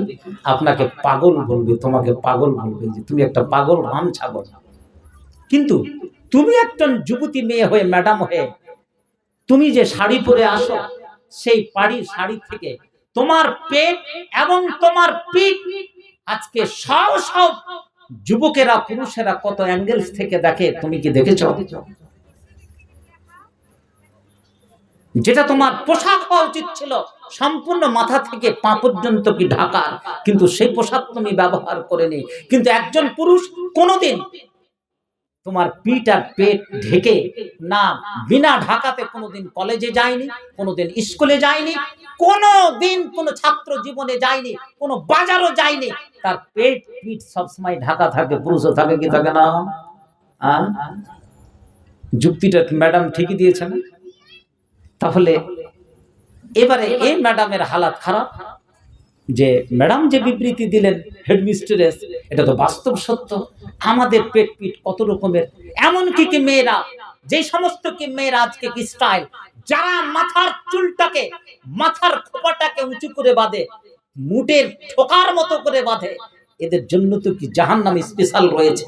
তার উপরে কি শাড়ি থাকে, তার উপরে কি সেই মাথার কি উপরে থাকে, এবং সময়তে হাতটাকে, এই হাতের জামাগুলোকে পর্যন্ত কি এমন পাতলা শুরু করে যে হাতের মাসল পর্যন্ত দেখা যায়। কিছু মেয়ে আছে যে ঘাটটাকে উঁচু করে চলে, কিছু মেয়ে আছে যে তার বুকটার উপরে কোনো কাপড় থাকে না, যেটা ফরজ ম্যান্ডেটরি 100%। তার সঙ্গে কিন্তু কোনো উত্তর করতে পারেনি সে ম্যাডাম। এটা কিন্তু হাদিস কোরআনের কথা কিন্তু বলেছেন একজন হিন্দু ঘরের কি ম্যাডাম, যেটা আল্লাহ রাসূল 1500 বছর আগে মক্কা মদিনার মাটিতে তিনি বিবৃতি দিয়েছিলেন, যেটা আমরা পড়ছি আজকে বিভিন্ন জায়গাতে। কথাটা বাস্তব সত্য, তিনি প্রমাণ করে দিলেন যে সবচেয়ে লজ্জাশীল পুরুষ না স্ত্রী? কে কে? এখন এতগুলো কথা বলার পরেও কিন্তু স্বীকার হচ্ছে না। হ্যাঁ, আজকে আমাকে তো খুব ভালো লাগছে, বর্ণাহির জালসা এই জন্য আসি, দাওয়াত দিল তো আসি। আর এবার আমি বাইরে মানুষের জালসা তো প্রচুর কমে দিয়েছি, তবে হরিশ্চন্দ্রপুরের 2 নম্বর ব্লকে অধিকাংশ জায়গাতে আমি জালসার ডেট দিয়েছি। তার কারণ, মরলে তো 3 খাবল মাটি তো এরা দিবে, সময় হয়ে গেছে। আহা, কি করে আজকে জালসাতে, পাটের ক্ষেত্রে, বিভিন্ন জায়গাতে আজকে জালসার কি কথা বলবো। প্রত্যেকটা মানুষের ব্রেন কিন্তু সব প্লাস্টিক। আর জালসা করতে ভালো লাগে না, আর কথা বলতে ভালো লাগে না। এই গোটা লোক আজকে বর্ণাহির মাটিতে কেন হবে? কেন আজকে এই সব ক্ষেত্রে এটা জালসার নামে কি প্রহসন ছাড়ে না? না জালসার নামে এটা কি ড্রামা চলে না? কেন তুমি আজকে কি সমস্ত গুলো করেছ? আজকে হাজার হাজার সাল সাল ছেলে মেয়ে হাত ধরে যদি আজকে সেই সমস্ত জায়গাতে ঘুরে, আর মৌলভী সাহেব বক্তার উপরে লিখেছেন তুমি জালসাতে কেন যাচ্ছ, কেন বলছো না, কেন করছো না? আমি কি তোমাকে পাইট করেছি যে তুমি আমাকে জালসায় ডাকো? তোমাকে আমি কি শ্রমিক পাইট রেখেছি যে তুমি আজকে ছেলে মেয়েদের জন্য উন্মুক্ত একটাকে তুমি বাজার করে দিবে? আজকে আমি বর্ণাহীন যুবক যুবতীদের, আবাল বৃদ্ধা বনিতাদের স্বাগতম অভিনন্দন জানাই যে আজকে তারা দোকানকে বলিয়ামেট করেছে, পোস্টমর্টম করেছে, তার জন্য একটা নারা হোক, নারে তাকবীর। চলতে চলতে সকাল হতে হতে দেখা গেল 2-4টা ছেলে মেয়ের বিয়ে হয়ে গেল। এটা কোথায় পেয়েছে যুক্তি? ধরা পড়লেই বিয়ে দিতে হবে? আহা, সারা জীবন থেকে 5টা 6টা যদি ছেলে মেয়ে হয়, সবকটাই কিন্তু হারাম সন্তান জন্মগ্রহণ করে। কোন মৌলভী সাহেব বলেও কিন্তু সে ফতোয়া দিয়ে দেয়। আমি কিন্তু একটা আলাদা মানুষ, এই জন্য হয়তো কারোর সঙ্গে অ্যাডজাস্টমেন্ট হয় না, কিন্তু হাদিস সেটা বলছে না। ধরা পড়লে ছেলে মেয়ে পাটের ক্ষেত্রে ধরা পড়ুক, আর কোম্পানির বনে গিয়ে পড়ুক, আর আজকে কানটাতে পড়ুক, আর যদি ধরা পড়ে কোনোতে জালসাতে তো অহরহ। উত্তর দিনাজপুরে আমি যখন দমনা হাই মাদ্রাসার টিচার, সকাল সকাল আমি 4টা ঘন্টা পড়াতাম ভুলকি নিজামে মাদ্রাসাতে, বুখারী সহ। জালসা রয়েছে 10 তারিখ, 2 দিন ব্যাপী জালসা হয়। কয়দিন ব্যাপী? 2 দিন ব্যাপী কি জালসা হয়? যে জালসা, এ কথাগুলো বলবে না, এখনই চলে যাবে 850 কোটি লোকের কাছে। এখন কাউরি তো বদনাম পাওয়া যায় না। আজকে জালসাগুলোর দিকে দেখে আজকে মানুষ কোথায় যাবে? আজকে প্রত্যেকটা মানুষ বলছে এই ইসলাম ধর্ম এত সত্য, তো কেন এদের উপরে কেন এত আক্রমণ? কেন গাজা থেকে নিশ্চিহ্ন করে দিল? কেন কাশ্মীরের মুসলমান আজকে মার খেলো? কেন আজকে আফগানিস্তানের মুসলমান মার খাচ্ছে? কেন সিরিয়াতে আজকে কি সেই হোলি খেলা চলছে? কেন ভারতবর্ষের মুসলিম কেন এত আজকে মার খাচ্ছে? তুমি কি ভেবে দেখো না তোমার উপরে এটা আযাব চলছে? তুমি কি করেছো ইসলামের জন্য? তুমি শুধু ওইটুকু দেখো না যে তুমি কোরআনটা পড়তে পারছো কি পারো না। ইট ইজ কি নাথিং। প্রত্যেকটা মানুষের কাছে you can't read or write or recite the holy Quran. তুমি তো পড়তে পারছো না, তুমি কিসের মুসলিম দাবি করো?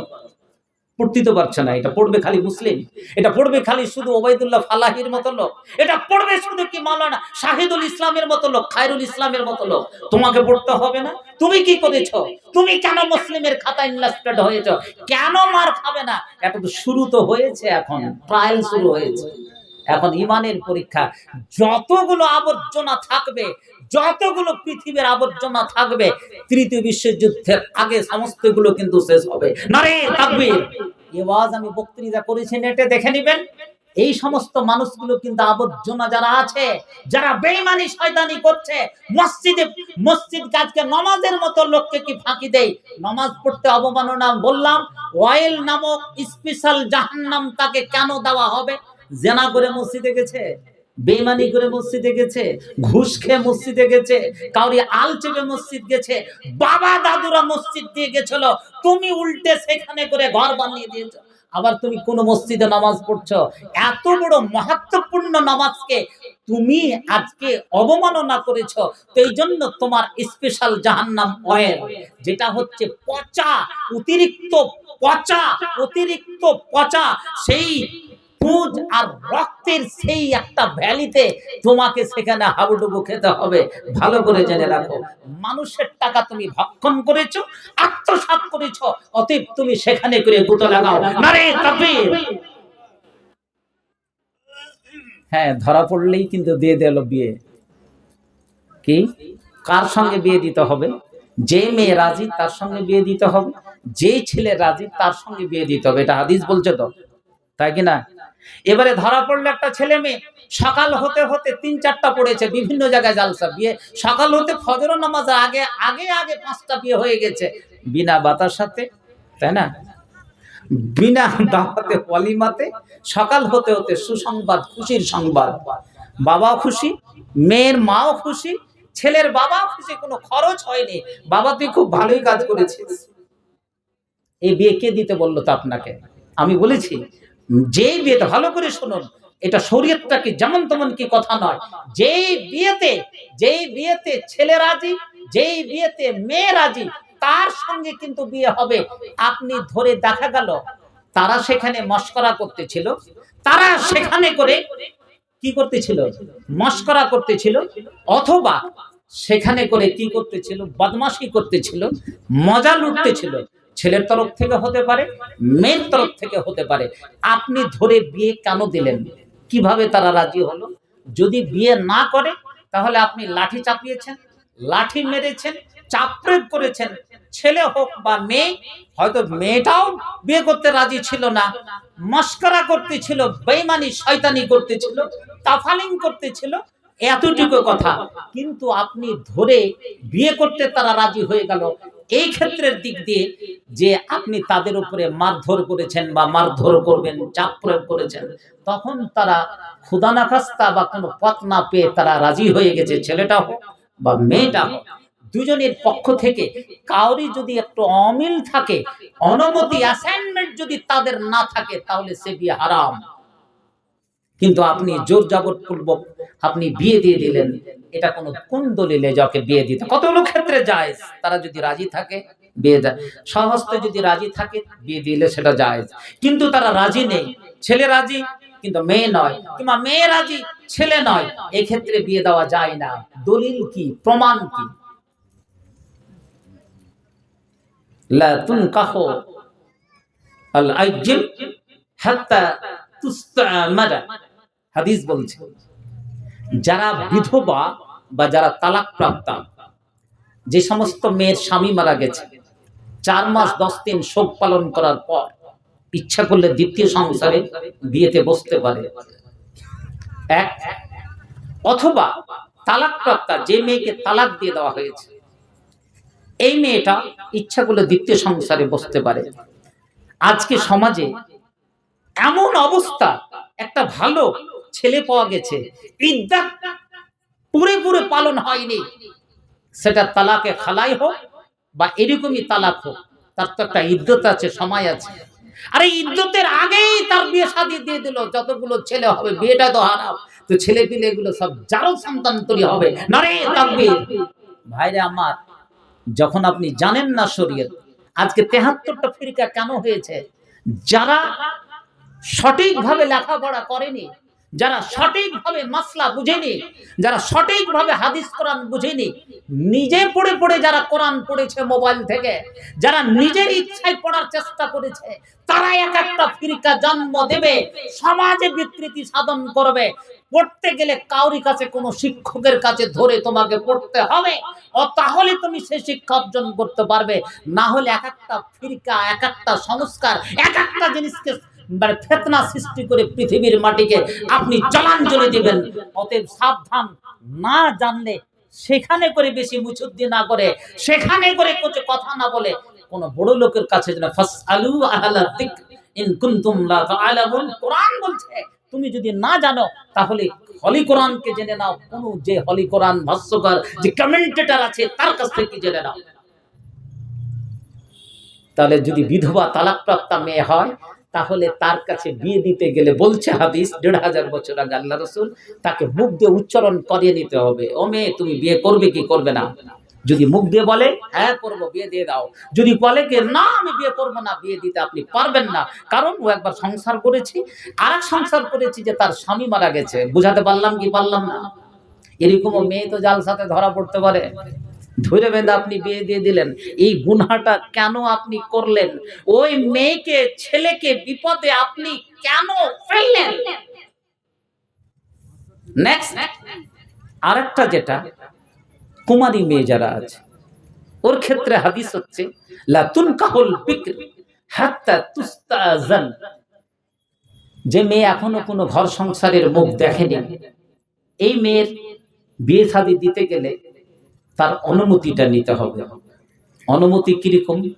রাসূলকে জিজ্ঞেস করছেন সাহাবায়ে কেরাম, কাইফা ইদলুহা ইয়া রাসূলুল্লাহ, ইয়া আল্লাহর রাসূল, তার অনুমতিটা কি? যারা কুমারী মেয়ে, যারা সংসার করেনি, যুবতী মেয়ে, তাদেরকে আমি বিয়ে দিতে যাচ্ছি। তো বলছে কি যে আনতাসকুতা, আপনি বিয়ের ক্ষেত্রে যদি, এরা বেশি লাজুক হয়, মা বোনদের সামনে সঠিকভাবে দাঁড়ায় না, নতুন বালেগা হয়েছে, তাদের অনুমতি যদি তারা চুপচাপ থেকে যায়, কোনো কথা না বলে, আল্লাহ রাসূল বলছেন আনতাসকুতা, এটাই হচ্ছে তার অ্যাসাইনমেন্ট, এটাই হচ্ছে তার। যদি কেঁদেও দেয় তাহলে, কিন্তু মুখ দিয়ে যদি বলে দেয় না আমি বিয়ে করব না, অতএব তার বিয়ে দেওয়া যাবে না।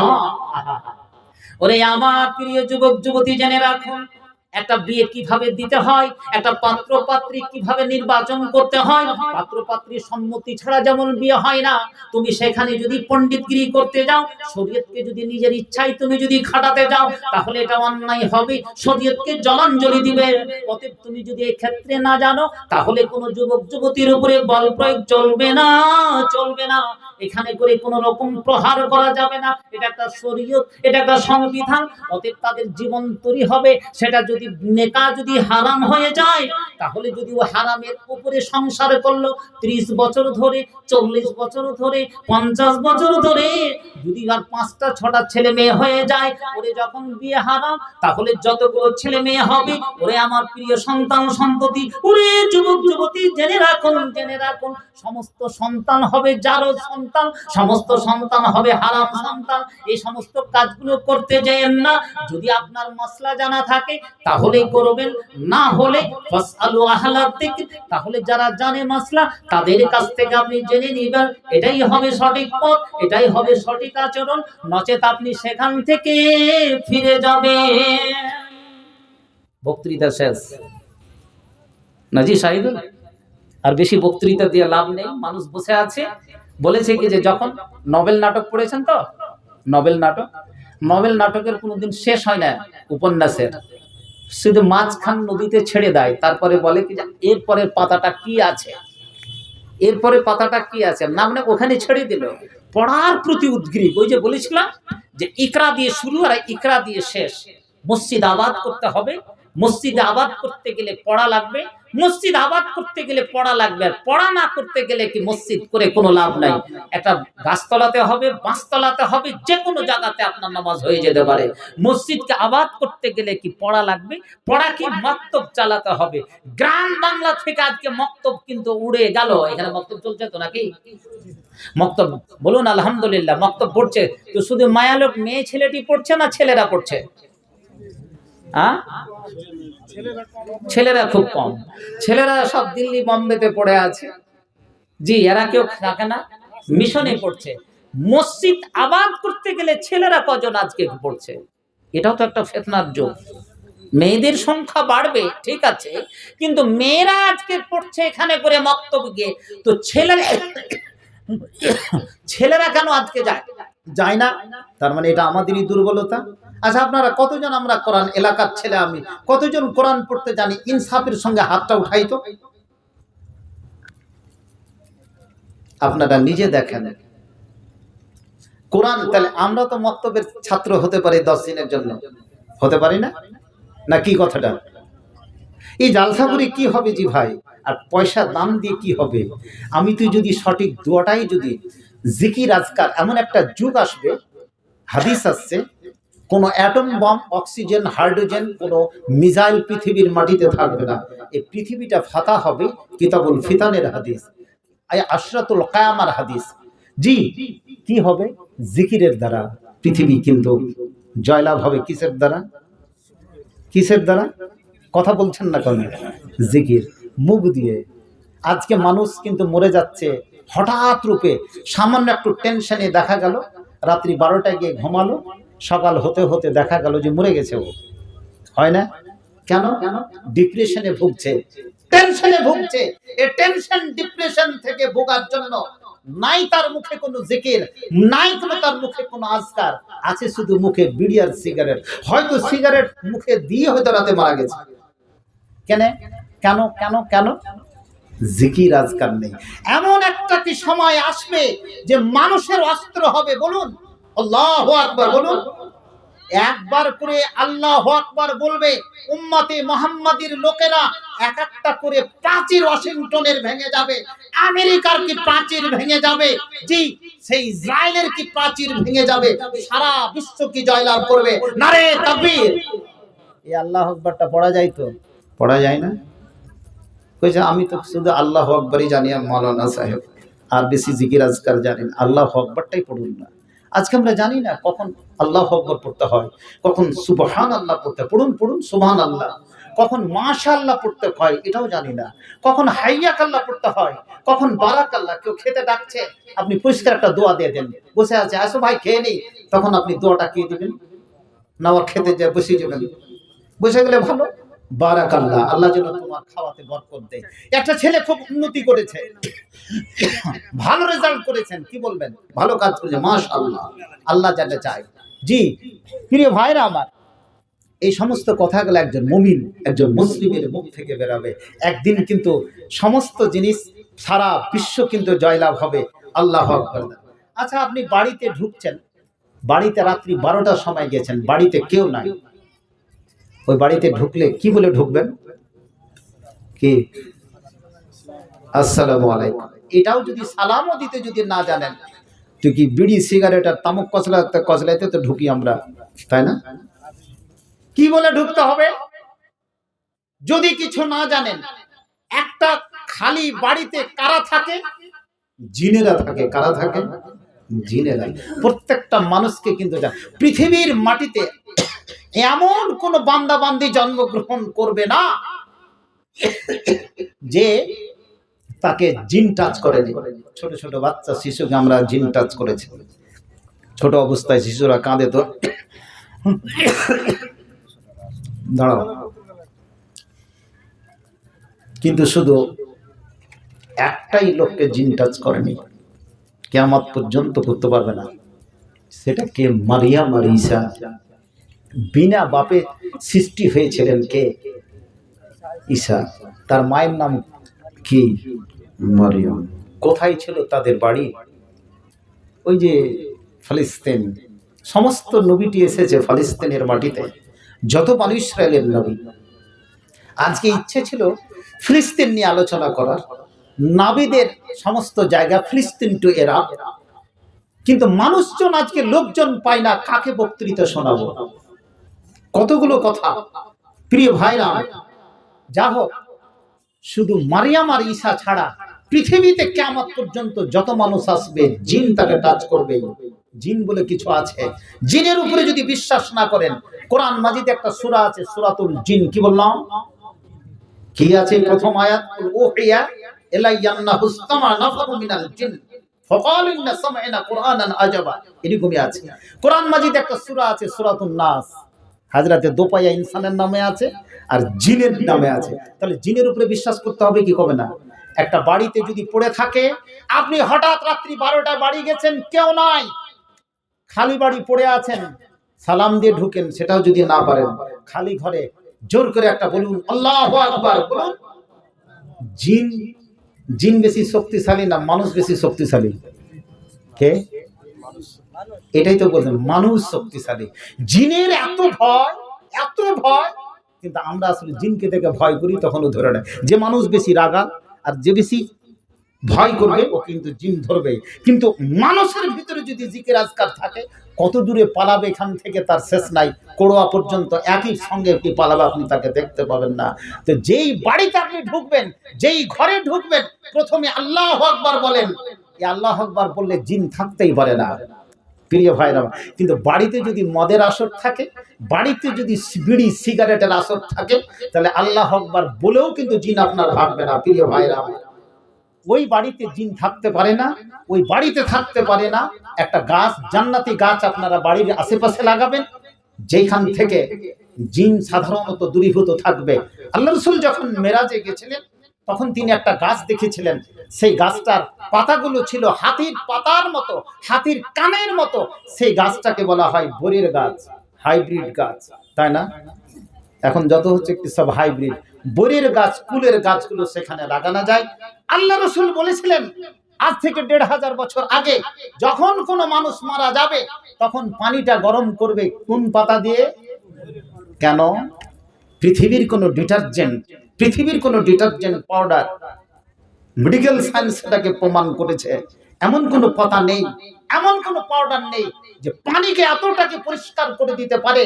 সেটা হচ্ছে একমাত্র কি বরের পাতা। আল্লাহ রাসূল কি সেই মেরাজে গিয়ে দেখে এসেছিলেন, যেই বরের পাতাটা ছিল হাতির কানের মতো। অতএব যেই বাড়ির আশেপাশে যদি কুলের গাছ বরের গাছ লাগানো যায়, সেখানে করে জিনের উপদ্রব থাকতে পারে না। শর্ত একটাই, যে বাড়িতে কোনো মদ, জুয়া, বিড়ি, সিগারেট, জিকির আজকারের সেখানে ব্যবস্থাপনা থাকবে, ওখান থেকেই দূরীভূত থাকবে, সেই বাড়িকে নিরাপদে থাকবে। নারে তাকবীর। এবারে আসুন, মসজিদকে আমাকে আবাদ করতে হবে, একটাই কথা, মক্তবটাকে বলিষ্ঠ আকারে চালান।